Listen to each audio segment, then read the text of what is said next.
Hello my dear students, I hope all of you are fine and safe. Welcome to your English class. Foreign Lands, Chapter 7. Foreign Lands, written by Robert Louis Stevenson. He is a literary icon from Scotland. He was a novelist, poet and a travel writer.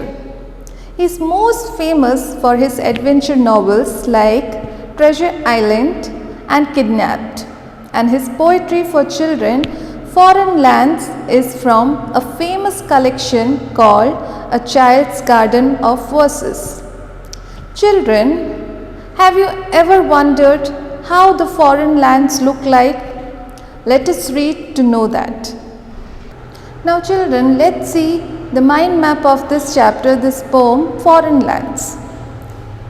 In first stanza, Stevenson talks about climbing a cherry tree. After that, in next stanza, he says that he can see the next door garden filled with beautiful flowers. Next to that, he described the river as dimpling.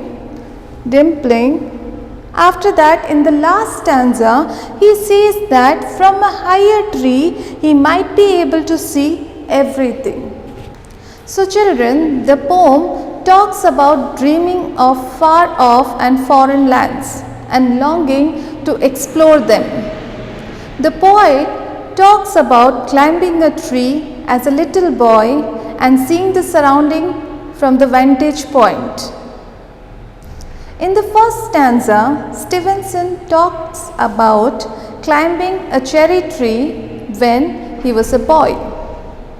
From his seat on the trunk of the tree, he is able to look at everything around him. He says that he can see the next door garden filled with beautiful flowers. He says that he can also see other pleasant signals and places that he has never been able to see from the ground. Now that he is up high on the tree, he is able to look at all these places. In the third stanza, Stevenson talks about looking at the river that passes by his house. He describes river as dimpling because of the ripples caused on the surface of the river by water droplets or fishes. He also says that the river is like a mirror that reflects the blue image of the sky.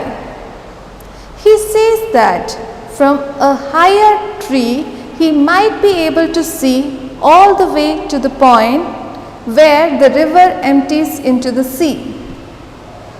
In the final stanza, he goes from describing the sights around him to giving onto his imagination. He says that if he can climb a taller tree, he might even be able to see the roads that leads to imaginary fairy lands. Fact time: cherry trees can grow up to 33 feet in height. They have a silver grey bark and long and thin green leaves. Children, I hope you understood the poem really well. Thank you, children.